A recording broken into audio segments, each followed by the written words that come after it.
the first term and the first term that we haven't canceled out yet. So just as a quick crash course on long division of numbers, if we had something like 16 divided by 3, we would look for, is the first number a multiple of 3? No. All right, well, what's the closest multiple of 3 that there is? In this case, it's 0, and so we put like a 0 up here. It doesn't really mean anything, though, because it's 0. Instead, we then look to the first 2 digits, and we say, what's the nearest multiple of 3 in here? And it turns out that's 15. And so that's going to be 5. And then we do 3 times 5 is 15, and we subtract them off, and we get 1. And we do the same thing. Is this a multiple of 3? No, it's the same thing as the first time, so we have to add one of the decimal points, because this is technically 16.0 repeating. So we pull one of the zeros down, and now we ask, what is the largest multiple of 3 that we can fit in here? It's 9, which corresponds to a 3. So then we get 9, do it, we get a 1. I can already tell that this is just going to keep going forever because we're always going to get a 1. So when we're done with this, we find that 16 over 3 is equal to 0 plus 5 plus 0.3 plus 0.003 plus, and so on, because each of those comes from each time we pulled a 0 down. And so this comes out to 5.3 repeating. So that's long division for numbers, and we're going to find that long division for polynomials is almost the exact same thing. So for this we have x cubed plus x squared plus x plus 1, and we are trying to divide it, for whatever that means, by x plus 1. So to do this, we are trying to do exactly what we did before, which is essentially multiplying this thing by something so that it systematically cancels out each of these terms. If we can cancel out all of them, that means that it was divisible by it, and we get sort of a whole number, or in this case, a whole polynomial. If, however, it doesn't divide out cleanly, then we're going to have a remainder, which is actually what most of the homework this week is asking for. It's to find the remainder when you do some quotient of 2 polynomials. So this is the process for how to do that. The first step we want to find is this number, or I guess this term, x cubed. What's the closest multiple of this to x cubed? And so that's going to happen when we do x plus 1 times x squared, because that's going to give us x cubed plus x squared, and this is the closest sort of multiple of x plus 1 to x cubed. So we do the same thing. We take the closest multiple and we put it up here, x squared. Now we do that multiplication and we get x cubed plus x squared down here, and we subtract that. And it turns out that this is going to cancel out actually both of the first terms, which is super nice. Then we are left with x plus 1, and we can see easily that x plus 1 goes into x plus 1 exactly once. And so we have that, we do the multiplication, we subtract them, we get zeros everywhere, and we're done. And now we can say that when we do x cubed plus x squared plus x plus 1 divided by x plus 1, we get the polynomial x squared plus 1. And we can do this out in a number of ways to double check that this answer is true. The point of this process, though, is we found a 0 of f of x at x equals -1, then divided f of x by x plus 1, the polynomial, and we get an answer of x squared plus 1. So what this means is we can rewrite f of x is equal to x plus 1 times x squared plus 1, because if we do this out, we're going to recover exactly back what we had. But now we've taken our cubic polynomial and we've reduced it to a linear term, which is easy to find the zeros for, and a quadratic term, which we can then use the quadratic formula as a last resort on. So now this is something we can completely solve for all of its zeros. Now, in this case in particular, when we go to solve this one, x squared plus 1 equals 0, and we try to solve for x, we're going to get x squared equals -1 and then x equals the positive and minus square root of negative 1.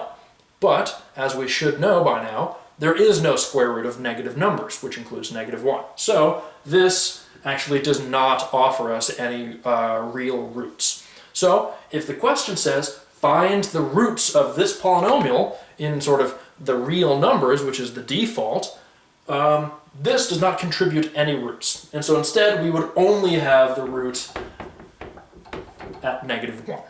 Technically, these roots do exist, they just exist in the complex numbers, and we're not dealing anything with that.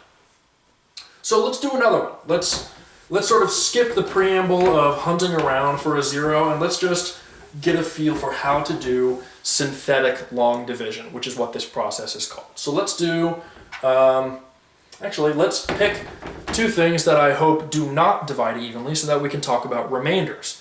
So let's do f of x equals 3x cubed minus 4x squared plus 5x minus 2. Again, just booping that out of nowhere.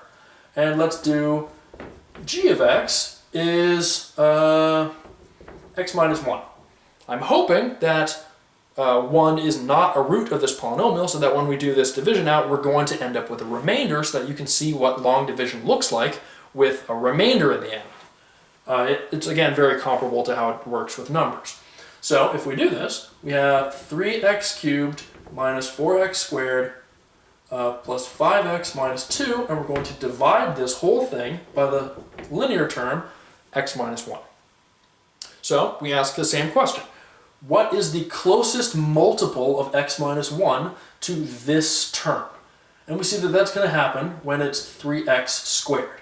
Because when we multiply x minus 1 times 3x squared, this is going to give us, if we just distribute it in, 3x cubed minus 3x squared. And so we have a 3x cubed, which is exactly what we want in order to cancel out the first term. So we found the thing that gives us the closest multiple. Now we actually do that multiplication out. We get 3x cubed minus, because we're multiplying this times this, so 3x squared times negative 1 is negative 3x squared. And now we subtract this whole term from this. And this is probably the single trickiest part to remember to do, is if you have negatives and plus signs in here, you have to remember that you are subtracting them. So sometimes you might drop a negative sign because you're just doing what the sign is in the polynomial rather than the subtraction, which is part of division. So we just have to make sure that we always put our parentheses around this term and we are subtracting all of these things. When we do this, we get 3x cubed minus 3x cubed, which is 0.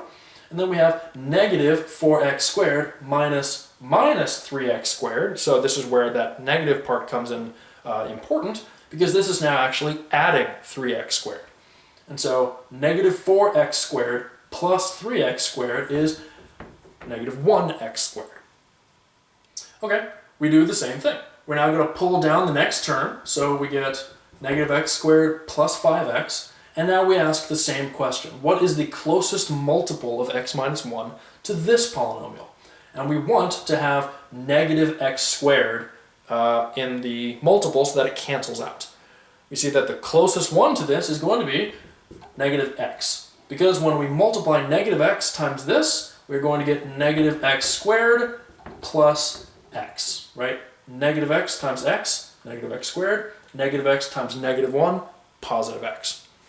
And now we subtract them.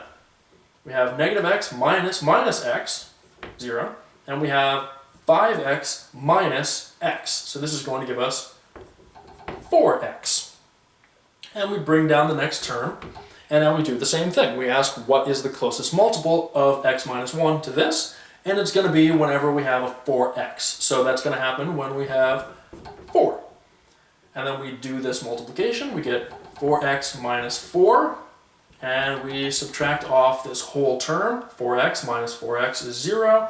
Negative 2 minus 4, so negative 2 plus 4 is plus 2. But unlike with numbers, we don't have any decimal places for a polynomial, so we're just done. And the fact that we have a non-zero value here at the end of the division means that 3x cubed minus 4x squared plus 5x minus 2 is not divisible by x minus 1.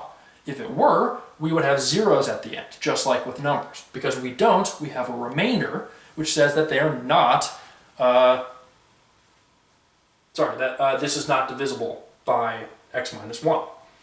So I'm going to just sort of recall that our remainder is 2, and we can look at this and try to answer this the way we would for one of the homework questions, which says, what is the remainder when you do f of x divided by g of x? Well, when we do this, the remainder of this is 2, because that's what was left over at the end. But we can also rewrite this because we actually know what the other part was. So now we can say f of x is equal to g of x times this polynomial, times 3x squared minus x plus 4 plus 2. And this is sort of the big fact that's really cool, is that for all polynomials, this is always possible. If you take some polynomial and you take another polynomial with a smaller degree, you can always find polynomials in these two places that make this equation true. In other words, division by polynomials is well defined, which is important. If there was one way to divide this by x minus 1, and it gave us this number, and there was a different way to divide by it that gave us a different number, that wouldn't be okay. That would mean that there isn't a single correct way to do this division. But the fact that this is always possible means that there is a unique sort of this number, which is the quotient, and this number, which is the remainder. So let's just do a couple more of these before we move on to the next thing. So if we have f of x equals, let's do a bigger one so that it takes longer. So let's do 5x to the 4th minus 3x cubed plus 2x minus 1. So this one has a higher degree. It has the highest x exponent is 4, so this is degree 4, and also it's missing an x squared term. It's missing an x squared term, and that's totally fine. Not all polynomials have to have all of the powers in it. So that's our f, and let's pick g, and let's pick g to be something bigger than a linear term. Let's say g of x is x squared plus 1. Still simple, but now it's a quadratic. So this is going to be dividing a degree 4 polynomial by a degree 2 polynomial. So it's a little bit more complicated. When we do this, we got 5x to the 4th minus 3x cubed plus 2x minus 1, all divided by x squared plus 1. And we begin. We start by asking, what is the closest multiple of x squared plus 1 to these two first terms? And we want to cancel out the 5x to the 4th. So I know I'm going to have to multiply by x squared so that this becomes x to the 4th, and I know I have to multiply by 5 to get a 5 out front. So this is going to be 5x squared. We see that when we multiply these together, we get 5x to the 4th, which is exactly what we were hoping for, and why we picked this number. And then we distribute this into the plus 1, and we get plus 5x squared. We now subtract off this whole thing. The first terms cancel because we designed it to. We picked this value so that they would cancel. And then we just do the rest. So negative 3x cubed minus 5x squared. Well, because it's x cubed and x squared, they don't actually interact with each other. So this is just going to be 3x cubed minus 5x squared. It's exactly what it is because there's no cancellation. And we repeat. We say, what is the closest multiple of x squared plus 1 to this? And it's going to be when we have minus 3x. Because we need to have a minus 3, and we need this to go from squared to cubed, so we need another x. We do this out, we get negative 3x cubed, and then negative 3x times 1 is negative 3x. We subtract off this whole thing. Negative 3x cubed minus negative 3x cubed is going to be, or minus negative 3x cubed, 0. and negative 5x squared minus 3x. Again, since this is squared and this is not, they don't interact. There's no cancellation because they're not like terms. So this is going to be minus 5x squared because nothing happens, and minus minus makes it plus, so we get plus 3x. And again, we ask, what is the closest multiple of x squared plus 1 to this thing, knowing that we are trying deliberately to cancel out this first term? We see that we're already x squared, so the only thing we need is negative 5. When we distribute this, we get negative 5x squared. Negative 5 times plus 1 is negative 5. We subtract off this whole thing. The first terms cancel because we picked the correct terms that they do so. And then the last one is going to be 3x minus 5, so 3x plus 5. And here we have to stop. Technically, we haven't run out of things yet, like we could try to keep finding multiples, but because this is x squared and this is just x, this is not close to any multiple of this, because any multiple of this has to have x squared in it. So we are done. And what we find is we can clean this up and sort of get rid of almost all of this busy work that we did in order to get the answer. And now we see that the answer is going to be 5x to the fourth minus 3x cubed plus 2x minus 1 is equal to x squared plus 1